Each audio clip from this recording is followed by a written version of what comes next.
दांतों की समस्या आम होती है, लेकिन कई बार ऐसी समस्या हो जाती है कि लोगों को डॉक्टर के पास जाना पड़ता है, ट्रीटमेंट करवाना पड़ता है प्रॉपर। लेकिन कई बार दांतों से संबंधित ऐसी समस्या होती है जिसे लोग अवॉइड कर देते हैं, लेकिन वो अवॉइड करने वाली समस्या नहीं होती है। तो हम मौजूद हैं पानीपत के महाराजा अग्रसेन हॉस्पिटल में। हमारे साथ मौजूद हैं डॉक्टर साक्षी शर्मा। इनसे हम जानेंगे दांतों से संबंधित समस्याओं के बारे में और उनके इलाज के बारे में और उनके बचाव के बारे में। मैम नमस्कार, बहुत बहुत स्वागत। Thank you. मैम, दांतों से संबंधित किस तरह की समस्याएं होती हैं, लोगों को क्या क्या फेस करना पड़ता है? सबसे ज़्यादा कॉमन जो प्रॉब्लम्स आती हैं वो होती है कि ब्लीडिंग गम्स, ब्रश करते हुए या फिर ऐसे ही जब भी हम कुछ खा पी रहे हैं तब मसूड़ों से खून आने लग जाता है, और तब पेशेंट्स हमें आके कहते हैं कि मसूड़ों से खून आ रहा है। और ये तो कोई काफ़ी टाइम तक, तो लंबा टाइम तक हम लोग इग्नोर करते हैं, अवॉइड करते हैं कि कोई बात नहीं, कि खून नहीं आ रहा है, अगले दिन नहीं आएगा, 2 दिन में नहीं आएगा। बट ये चीज़ सबसे ज़्यादा ख़राब है, ये हमें अवॉइड नहीं करनी चाहिए।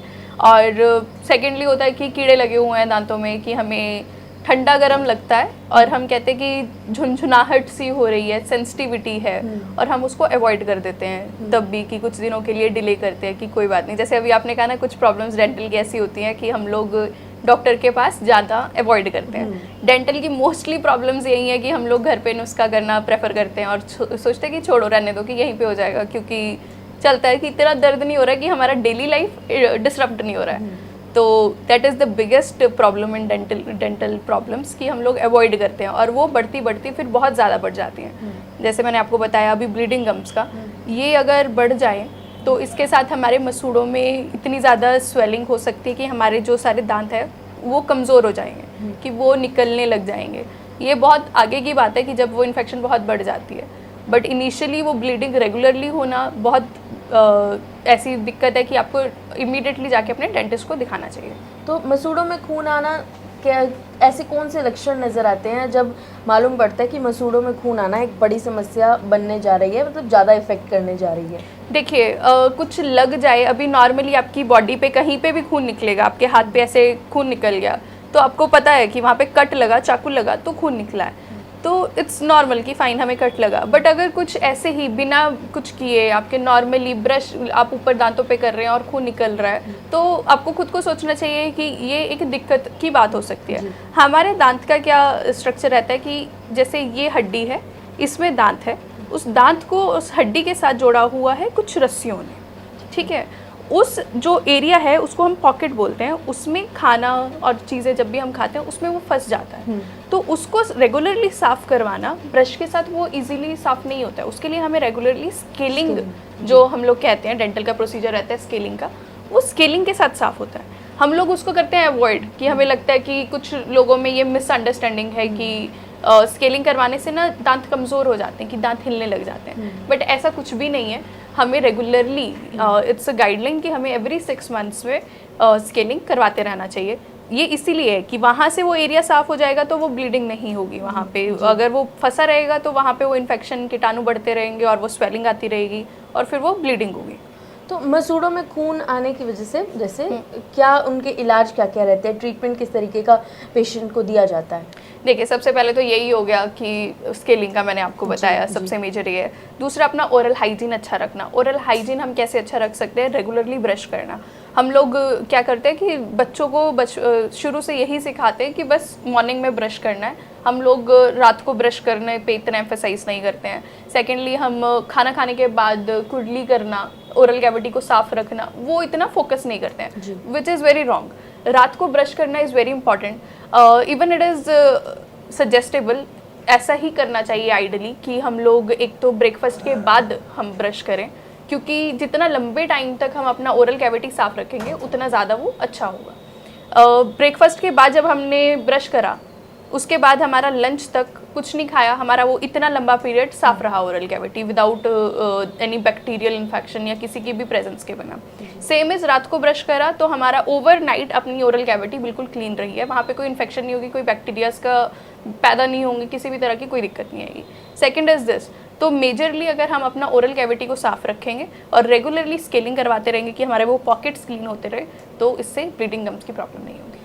तो जिस तरीके से स्केलिंग का आपने जिक्र किया, तो स्केलिंग में किसी तरह की प्रॉब्लम फेस करनी पड़ती है?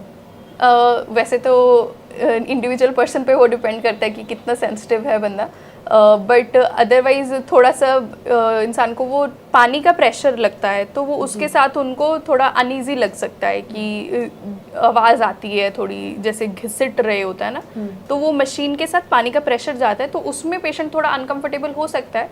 अदर देन दैट कोई प्रॉब्लम नहीं होती है। अक्सर लोग कहते हैं कि मेरी जाड़ में दर्द है। जाड़ में दर्द आम समस्या बनती जा रही है दिन ब दिन, टीनेजर्स को भी इसका काफ़ी ज़्यादा सामना करना पड़ता है। ये ऐसा क्यों है और इसका क्या क्या इलाज रह सकता है? जाड़ में दर्द देखिए काफ़ी रीजंस की वजह से हो सकता है, किसी एक रीज़न पे एम्फेसाइज करना अब मुझे नहीं लगता सही रहेगा। उनमें से मेजरली रीज़न हो गया कि कोई कीड़ा लगा हो दांत में, कि जिसकी जो हमने बहुत लंबे टाइम तक इग्नोर करा है और वो काफ़ी बढ़ गया है और वो अभी उसको निकालना पड़ेगा या कुछ। सेकंड हो सकता है कि हमारे विजडम टूथ बोलते हैं, अकल जाड़, वो निकल रही है। आजकल हम लोग इतने अवेयर नहीं है और हम लोग अवॉइड कर देते हैं कि हमारे जाड़ आ रही है नहीं आ रही है। हम लोग को काफ़ी बार ये जो अकल जाड़ का दर्द होता है वो रेडिएटिंग पेन भी होता है कि हमारे हेडेक हो जाती है, आइज़ में पेन रहती है, नीचे हमें यहाँ गर्दन तक ये मसल्स में पेन आती है, शोल्डर तक पेन जाती है पेशेंट्स की, तो ये रेडिएटिंग पेन होता है because of the wisdom tooth. तीसरा हो सकता है कि जैसे मैंने आपको बताया कि इन्फेक्शन है वहाँ पे, कि नीचे पस बन गई है। तो ये सब रीजंस बेसिकली सब कुछ हम लोग अगर कंपाइल करेंगे तो समरी यही जाती है नीचे कि हमने ओरल कैविटी अपनी क्लीन नहीं रखी है, तो उसकी वजह से ही हमारी सारी दिक्कतें हैं। कीड़ा लगना भी है और ब्लीडिंग गम्स भी हैं। अगर हम ओरल कैविटी क्लियर कर लेंगे अपना तो सब कुछ सॉर्ट आउट हो जाएगा। जैसे अभी आपने बात की कीड़े लगने की, तो कीड़ा लगना उसके कारण क्या रहते हैं? कीड़ा लगने के मतलब ऐसा क्या रहता है कि या तो लोग ब्रश नहीं करते सही से, या लोग ऐसा कुछ क्या खाते हैं, कैंडीज खाते हैं, उस वजह से होता है, क्या क्या रहता है?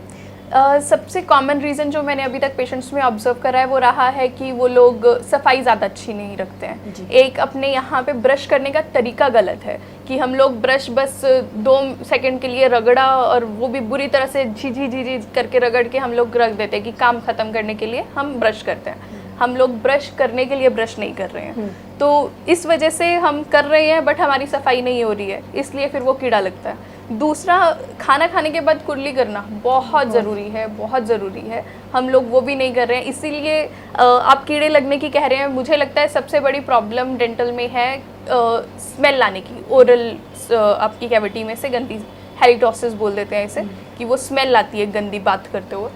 पेशेंट सोचता है कि हम तो रोज़ ब्रश करते हैं, मैंने तो इतना कुछ कर लिया फिर भी मेरे मुंह में से स्मेल आ रही है। तो इसके लिए उनको एक माउथ वॉश यूज़ करने का हमारे यहाँ पे है नहीं, इतना कोई अवेयरनेस नहीं है, लोग यूज़ नहीं करते हैं। माउथ वॉश यूज़ करना बहुत ज़रूरी है, और वो कैसे यूज़ करना है इसके लिए आपको अपने डेंटिस्ट के पास जाना चाहिए, क्योंकि वो आपको बता पाएंगे एग्जैक्टली कि किस अमाउंट में कितना डाइल्यूट करके यूज़ करना है। आपको डायरेक्टली वो यूज़ नहीं करना होता है। जी।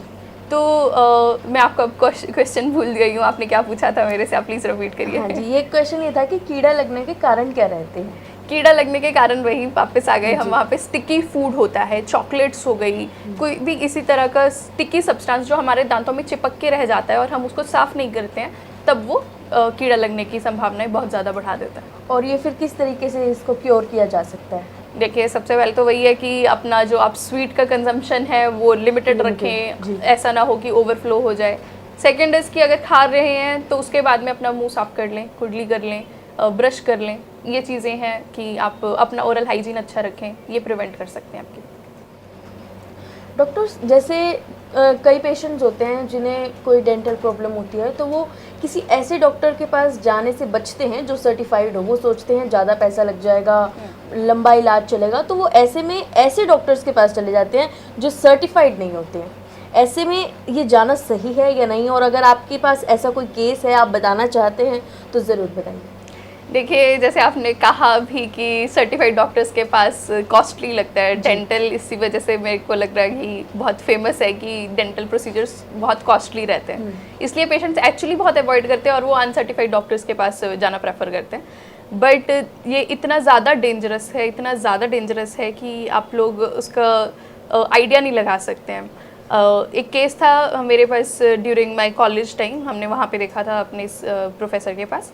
पेशेंट आया, डेंचर्स रहते हैं जो निकाल लेते हैं ना दांत, तो उनको आरपीडी लगा हुआ था, रिमूवेबल पार्शियल डेंचर, कि वो कुछ दांतों का निकलने वाला डेंचर बनाया था हमने उनका। तो वो पेशेंट गए वहाँ पर और उन्होंने बाहर से ही बनवाया था वो डेंचर, और जिनसे बनवाया था वो सर्टिफाइड नहीं थे।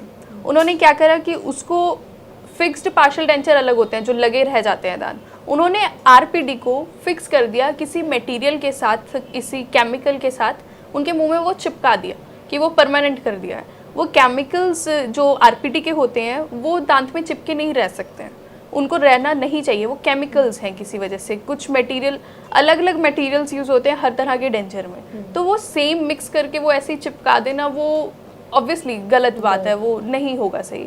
तो उस पेशेंट को जब हमने देखा तो उनका पूरा मुंह गल चुका था, जितना एरिया उनका अपना ये रिमूव्ड नहीं था वो वाले एरिया में भी पूरी तरह से ऐसे कीटाणु दिख रहे थे, पूरा गला हुआ था, बिल्कुल बुरी हालत थी उनकी, वो कुछ खा नहीं पा रहे थे, बोल नहीं पा रहे थे। और वो उतारने के लिए हम लोग को उनका प्रॉपर ऑपरेशन करवाना पड़ा था, बिकॉज वो निकल ही नहीं रहा था, उनका ऐसा आधा सा लटका हुआ था। उनका ओरल कैविटी जो नाक और मुंह के बीच का ये हड्डी है वो गलनी शुरू हो गई थी उनकी। तो वो बहुत ही बुरी कंडीशन थी, जिसकी वजह से पेशेंट को बहुत ज़्यादा दिक्कत हुई है, उनको काफ़ी महीने लग गए हैं रिकवर करने में, और हमें बहुत दिक्कत हुई उसका ऑपरेट करने में, ये समझने में कि इनको ठीक कैसे कर सकते हैं। तो प्लीज़ ये मेरी सब से रिक्वेस्ट है कि अगर आप लोग को कुछ पैसे ज़्यादा देने पड़ते हैं अपने डेंटल प्रोसीजर्स के लिए, प्लीज़ वो दीजिए, बिकॉज अगर आप अनसर्टिफाइड डॉक्टर्स के पास जाके अपना ट्रीटमेंट अभी के लिए आप पैसे बचा लेंगे, बट बाद में आपको नहीं पता कि वो बचाए हुए पैसे आपको किस तरह से डबल ट्रिपल करके प्रीपे करने पड़ेंगे, और साथ में जो आपको दिक्कत होगी वो भी अलग है। Thank you ma'am. तो ये थे हमारे साथ डॉक्टर साक्षी शर्मा, जिन्होंने डेंटल प्रॉब्लम्स के बारे में बताया, मसूड़ों से खून आने के बारे में, उसके इलाज के बारे में, उसका क्या क्या ट्रीटमेंट रहता है, क्या प्रिकॉशंस लेने चाहिए, और साथ ही उन्होंने बताया कि कीड़ा क्यों लगता है, कीड़ा लगने के कारण उसके इलाज। और अगर आपको जानकारी अच्छी लगी है तो लाइक शेयर कमेंट कीजिएगा, और ऐसे ही सेहत संबंधित अधिक जानकारियों के लिए देखते रहिए सेहत तहलका। शुक्रिया।